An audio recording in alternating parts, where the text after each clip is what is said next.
This is Dianne Andrews in Black and White.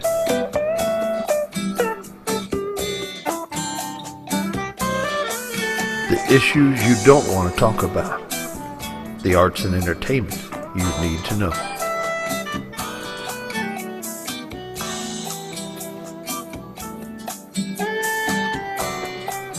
And now here's your host, Dianne Andrews. Hello, I'm Dianne Andrews, host of Dianne Andrews in Black and White. I want to thank you, audience, for being here today. I want to thank YouTube, and I want to thank TV Land for being out there. As I always say, I know you're dressed up like we are, looking good with your makeup on in front of your TVs, looking at us, looking back at you. I've been on season break for about a month, and we're back ready to get started with this month. We've got 5 very dynamic shows for you. And today, we're going to talk about something that every parent and every taxpayer should be concerned with, and that is Common Core. In 2009, President Obama erected a team of the National Governors Association and some state school officials to look at educational standards, and they came out with Common Core. Common Core is educational standards that let a parent know where their child should be, the teacher know what they're going to teach, and for the student to have learning goals, which are educational standards. But then we want to talk about today how it's being implemented in the state of Louisiana and somewhat all across the country. You've seen a lot of people say politicians were pro it and now they're against it. But it may not be just a political advantage for them to change. It may be they're learning more about it. And that's what we want to do with you today. I have 3 great guests with me today. I have someone who is pro Common Core. I have Mr. Daniel Landry. I have someone who is not pro Common Core, Catherine Goplet. And I have Dr. Cheryl Brandon, who is somewhere in the middle. And I'm very happy to have her because I'm going to ask these 2 people to convince her pro or con on Common Core. Dr. Brandon is a teacher right now. She's a PhD in special education.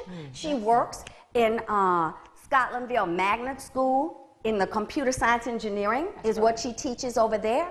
Now, Catherine, you all have probably seen her on TV before. She's a little star. She's all over the place against Common Core. When I used to hear Common Core, I said, oh, it's got to be a great thing, you know, standards, that's good. You know, I used to work at IBM. We used to go for 6 Sigma and things like that, trying to be the best. But let's talk about how it's implemented. But Daniel Landry over here, who is a retired principal and worked at Title I, is going to say why he's pro Common Core. Let's start with you, Catherine. Okay, great. Common Core has been here for a long time. It wasn't called Common Core, it's been decades. It's really not about standards. We had standards in Louisiana for 100 years. Okay, we've had testing since early 1920s, 1930s.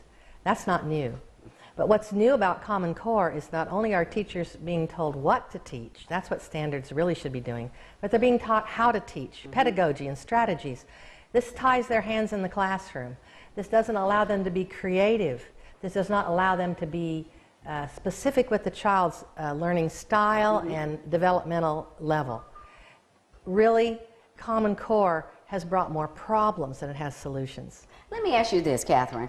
Do you think it's the way Russia and Germany do their education system? Because some articles compare it to that. Okay, when I was in high school, just a year or 2 ago, when I was in high school, they put us in tracks. From track, as you say, standards have been around. You have to have educational standards. That's right. They put us in tracks from a track 1, 2, 3, or 4, with track 1 being, you know, the brightest students, and track 4 being people that may not be college material. And they took different courses even in high school than we did, because if you're very smart, and you're in that track 1, or everyone has to take the same, because for Common Core, every grade takes the same test. Right. I can go from Baton Rouge, Louisiana to Los Angeles, California, and they're taking the same test, every student. As we know, everybody's not the same. That's right. And that's what I'm seeing with the problem with Common Core right now. But Dan, you're going to have to convince me too. Yes, you know, I'm very happy that she began very far back talking about standards. I would go back just as far as President Reagan made a similar commission. He had Dr. Otero Bell, I think, was his in charge of the education department. and they commissioned a study which was called, that came back to tell us about what our educational system was like. And it was entitled A Nation at Risk. And just to paraphrase just a little bit about what they said, even back in 1983, they said that we had lost the preeminence that we had as a nation. And that's why I'm in favor of or pro-Common Core, because I think it raises the standard. I think that you do great harm to the nation. Dr. Bell and the commission came back with this particular statement that always stuck with me. It said that if a foreign nation had come in and put the kind of mediocre type of education that we have in this country and had dropped it from the level it was in the 1950s and the 60s to the level that it was in 1983, we would declare war on them because they would be threatening our national defense. And so this is why I think that having standards, the standards, first of all, even though President Obama asked to have some studies done, this wasn't put in with this actually began even further back with the Reagan and the Bush administrations and others. So it was nothing new. That was standards, but it didn't have the title Common Core, and they didn't make every state have the same testing and have the same level, did they? Well, back then? Well, the purpose of Common Core is... I don't think anybody on the panel would disagree with educational standards, right? But no, we all agree with education standards. Right. But the purpose of Common Core, is, as you pointed out in your intro, to see where students are and what they should know at a particular stage. And that was not being done because each state was implementing its own standards, and the standards were different. We are in a global economy, not in a global world, so we can't be dependent upon each state making its own determinations. We've got to have some global standards, and that's are we going to lose? Well, we're spending $8 billion in the state of Louisiana on 703,000 students, 50,000 teachers with 14 and 37 schools in this state. And we spend a lot of money. And we're not a big state. I can imagine what California and New York spend. But can you imagine that we are we rank 48th in terms of literacy? Could that not be a problem with educational goals, but a problem with an internal problem? Okay, let me address that question. The top state in the nation is Massachusetts. Number one in education. They when you look, and statistics can tell you so much, but they don't always tell you everything. I'm a math major. Okay? You can make numbers look you the way can make you numbers want to. do whatever you want. Yeah. Massachusetts, number one in the nation, 8% poverty rate. Okay, they test 23% of their students in the ACT. Louisiana has a 23 to 28% poverty rate, and we test 100% of our students. That explains why we're 48th. It's because what do you think? Well, it's skewed. Right. Because if we have 23% poverty rate, they only have 8. Right. And they're only testing what percent? 23%. 23%, and we're making ours 100%. 100%. That's right. With the 23% poverty rate. That's skewed data. Right. So you can't get a comprehensive understanding of where we are. Now, the point is, and I'm in the middle. Right. I want to clarify that. But you're an active teacher, so you see what's going on down at the grassroots level. But what I want to say is that traditionally America has been known to give the states sovereign abilities over education. Now can I just say something? Catherine mentioned earlier we only spend... I don't want to lose this point. Okay, I'm sorry. So what I'm saying to you is any assessment. Now we're talking about something that's supposed to be an assessment that's supposed to bring the nation up to international competition. Right. Everything that's introduced in education has to be driven for years before we see results. Now, if we have nations above us, and this is supposed to bring us up there, by the time we get to where they are, if that happens, they're already going to be about 10 miles away. Further anyway. Right. So I was doing a little research on it. Now, like you were saying, the strategies that teachers have to use, being told how to teach it. There's a little thing they call Singapore math for elementary. You heard about it? Yep. Singapore math requires that little elementary. Are you familiar with that? I've heard, Instead of the old way, the way we used to learn, traditional approach, the teacher has to provide almost individual instruction for that child. Now we've got, just say we give her the minimum student caseload. Let's give her 15 first graders. She's going to have to go to 15 of them in that time span to do Singapore math, and that's just on multiplying 2s and 5s and 10s Are on you sheet sure paper. you're in the middle on Common Core? Well, I'm going to get to the other part. Okay, all right. That's the con. Now the good part about it is the strategies, some of the strategies are good. But the bad part about it is if you want them to be effective, you're going to have to put up more money for those teachers to do that, because you're going to need more teachers. And the other Because thing that really, you want to lower the ratio of teacher yes, to you're going to have student is to, what and the you're other saying, thing that right? really bothers me, is following the paper trail and the monetary trail. Yes. Who gets the money for Yes. developing That's all the these tests? auditing of Because this. the Right. development of this assessment started with the governor's meeting. That was Yeah. a Republican governor's meeting. I want to say that I'm an independent. I'm an not blue independent or red. also. I'm an independent, so I don't care about that. So what I'm saying is that started at a Republicans governor's meeting way back before President Obama. Right, that's what you were saying. So what I'm saying to you is somebody needs to do some research, because I don't have that kind Well, of time. what we're saying is on Republican and Democrat politicians. Who's getting the penny on the investment of creating all of this stuff? Right. Then you're going to have companies that are related to somebody who owns something to make the textbooks. That's right. So that's Follow the money, and you'll find the solution to why we're doing why this. we Yes. exactly. Let me just say that we're Have talking y'all about. done anything with trying to Yeah, follow some of the money? yeah. But going back to the global, I'm going to address that global thing. Yeah. I think America's like 24th. In the world, In the world, yes. education, yeah. But when you take out the poverty factor, we're first. And the fact that we have compulsory education for all children up to the age of 18, they have to go through high school. In China, when a child reaches between 10 and 12, some of them go on to her education, Right. the rest of them go out to the fields.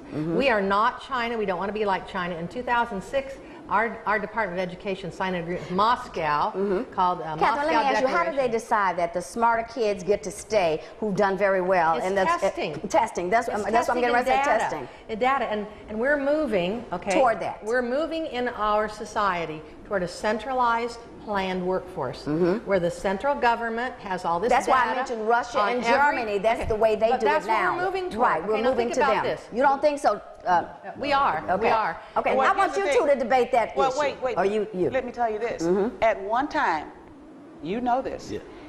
Vocational education, career and tech Yeah. ed Yeah. was Yeah. very large Right. in America. It shrunk. They eliminated it, Right. got rid of the family and consumer science labs, got rid of industrial arts, Oh, yeah. got rid of brick masonry. When did that happen, That Dr. happened, Brandon? what is it, in the 80s? In the 80s? Yeah, Right. got rid of all that. Now they're bringing it back. Because every person, every human being has a gift. Right. It's And unique. that gift That's right. may not be STEM. To be a PhD or It to may be a not be- doctor it or a may- lawyer, yeah. So you're going to test him, and they're going to get discouraged when they actually can Right. lay bricks to repair the White House, Right. or they could be an AC And happy mechanic. with what they do, Right. because if you're And, stuck yeah, in something, you're not going to be. Get $54 an hour. That's right. Yes. It's not all about A education. plumber College makes more than an education. attorney. Hey, my air conditioning guy just left my house. He makes a lot of money per hour yeah. too. You don't have to have a college degree That's to exactly make money in right. America. The money may not be your So goal. what we're saying Whatever is makes you happy. the Common Core standard might be well for some students, but not all. Well, let's talk about what just happened in the legislature, where the Lake Charles representative put something in front of the legislature, and I think you were there, Catherine, that says now we're going to go back and maybe not use Common Core and Louisiana adopt their own standards. Am I correct with that last Okay. week, something similar? Yeah, well, there's a compromise, and it is a good thing, because what it does is that we're going to review what the standards are. We had Louisiana standards before, Right. and they were the second highest in the nation. Really? That's right. You know what the problem was? Our students were not performing, and they have done studies. There is no correlation between Yes, how I high read the that. standards That's are right. and how the student How well performance they is. do. Right. It doesn't. You know what? You know what That happened correlates? about 10 years You ago, know what yeah. correlates? You probably appreciate this, and you would too, Daniel. Good teachers. That's right. The quality. Now, do you think tell me what the quality of the teachers is, you think, as a whole in the state of Louisiana? I'm not going to speak to that, but I'm just going to say that. But don't you have to have good teachers to make any standard or Absolutely. learning goals And the work? good teachers are being forced out of this system, the public school system, in Common Core, and that troubles me. Now, why are they leaving? Why are good teachers leaving? You're still well, there, Dr. Brandon. well- Tell me why the others are leaving. I can't speak Yeah. for the why? general group.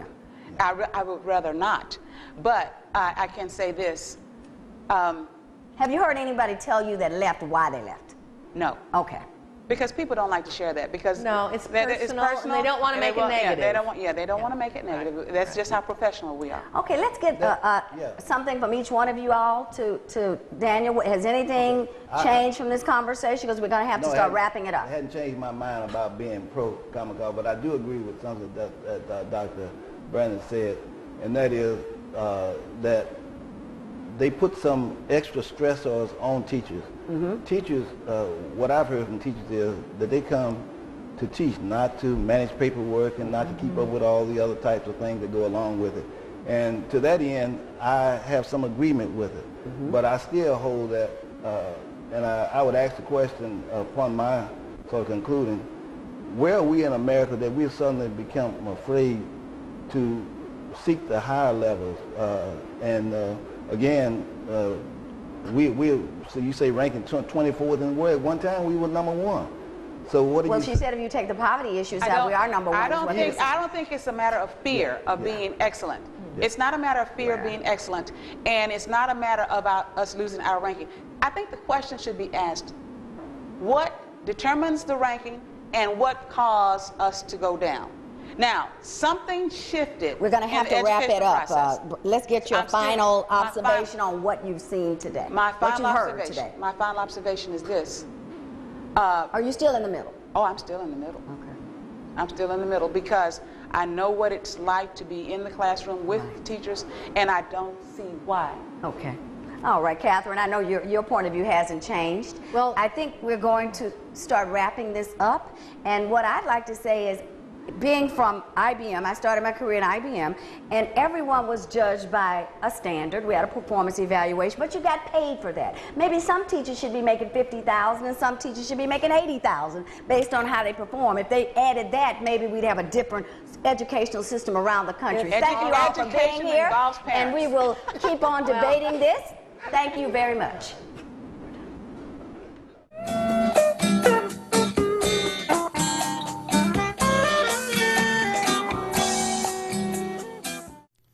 Order your copies now of Dianne Andrews' latest books, Third Man Out, a suspenseful mystery by Dianne Andrews, and Gumbo for the Heart, 25 stories of faith, hope, and charity, both available now on Amazon.com.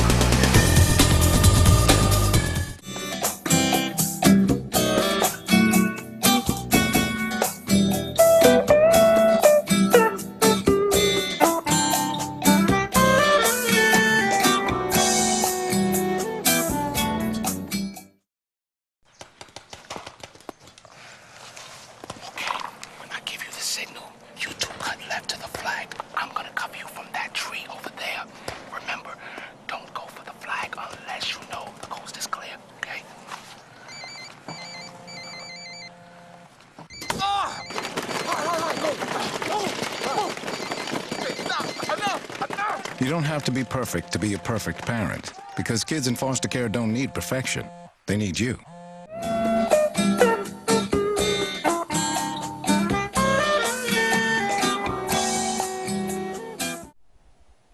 Catherine, now we know what's going on in Louisiana, that our legislature is relooking at some of the Common Core and maybe adopting some things specifically for our state. What about other states? What are they doing with Common Core? Because you say, we read Gender was for it and now he's against it. Vitter was for it and now it's against it. I said that in my opening, but I think some of that is just learning more about maybe what's going on.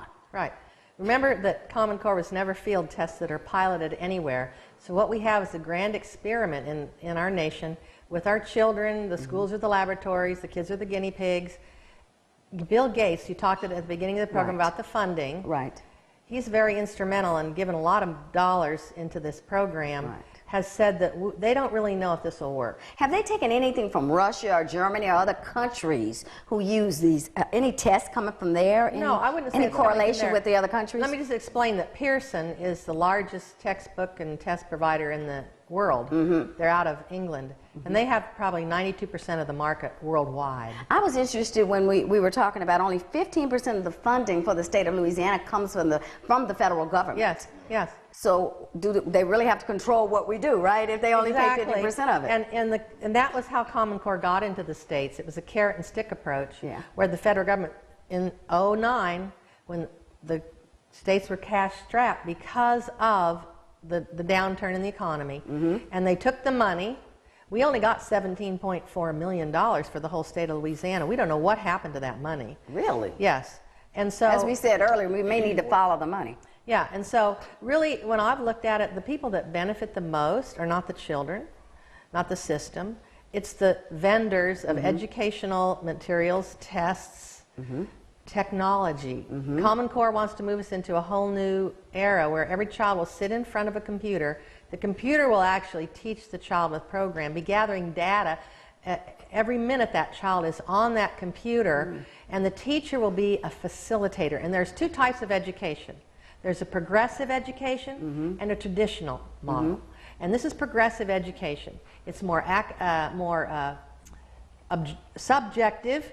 Okay, it's political correctness, it's social justice. Are you against progressive education? I am myself, Daniel, yes. what do you think of progressive I don't education? agree with what Catherine has said because of the fact that this is all about our position in the world as a nation. This is more than that. And the person who you see against Common Core now, as you mentioned, the governor was our governor of the state of Louisiana, a state that ranks 48 among the 50 states in terms of literacy. Is that just literacy or education? Well, education. Let's say Okay. education. He was for it before he was against it, before he found out that it was politically expedient to be against it. That's what I just said. Can you say that, or do you think he learned more about it? No, I think that it's political expediency. They sold that because of who was in the White House. And so I think that Well, he was for it when Obama was in the White House, and now he's against it. Obama's still in the White House. No, but the right hadn't come out, conservative right hadn't come out against it at that time. When the conservative right came out wholeheartedly against it, he switched his position. What do you think of Florida? What Jeb Bush did down there briefly? Anything? I think that Jeb Bush is a progressive governor, and to that point, you said it hadn't been mean tested, but it has been tested. Where does Florida rank right now in education? Anybody know? I know that Massachusetts is one, and Florida is also one of the states. It ranks. It's pretty high, isn't it? Within the top 10. Yeah. And even though it may not have been means tested, those states that got in on and adopted it from the beginning and began to change they fare much better than the states who have held out and who are just coming in.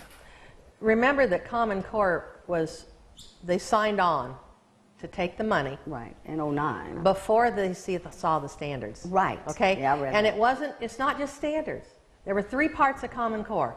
You sign on to the standards, you agree to be in a consortium that will do the testing, and you have to have a longitudinal data system in your state that can gather data from these tests. Yeah, where's this data? We're going to wrap this up, but I didn't like the fact when I read about this, all this data is going to Big Brother up here. That's right. Well, it doesn't really go to Big Brother, but they store it in the states. Yeah. And it never gets to the federal government. Well, the federal government has 24/7 access. That's right. So it does get where the government wants it to go. It intermeshes with the medical data and all that other stuff. Well, I sure appreciate you two being here. It's been great because Dr. Brandon had to leave. Yes. But again, thank you. Dianne. It's been great. And I think we still didn't change Dr. Brandon's mind. So that's all right. But I think we gave you all out there some very good information. I've learned a lot.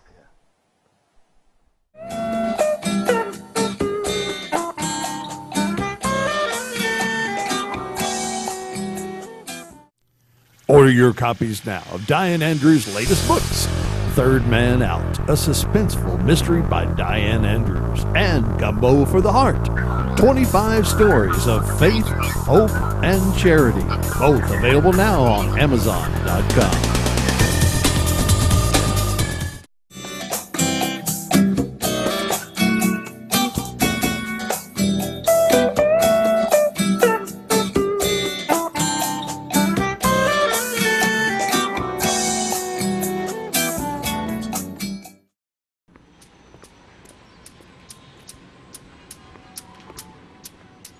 Mr. Two Short Bread, Fudgy Nut Bars.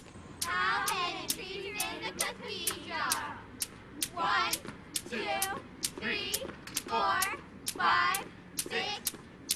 The smallest moments can have the biggest impact on a child's life.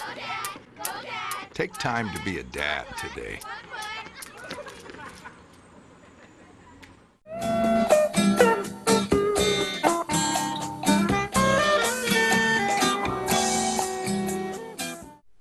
Welcome back. As you know, I have a traditional close that I always do. Growing up in Montrouge, Louisiana, as a little girl, that's up in northern Louisiana near Monroe, up near Arkansas, I saw this and it has stuck with me all my life. I saw a candle being lit, a white candle, and they said if everyone lit just one little candle, what a bright world this would be. And I think if we do that, if we do it now, and try to live your life. I've tried to live my life with white candle and inspiration and trying to help others.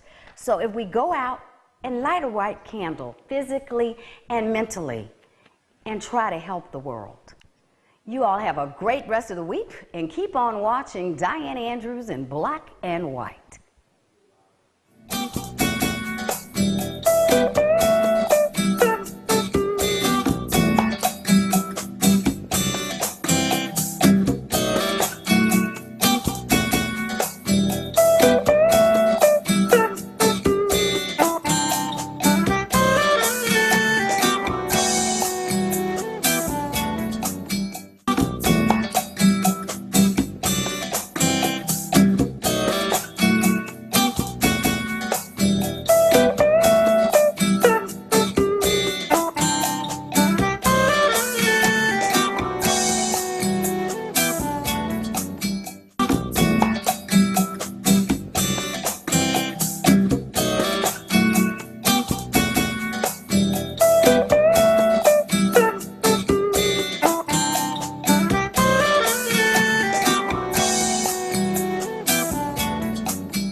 Order your copies now of Dianne Andrews' latest books, Third Man Out, a suspenseful mystery by Dianne Andrews, and Gumbo for the Heart, 25 stories of faith, hope, and charity, both available now on Amazon.com.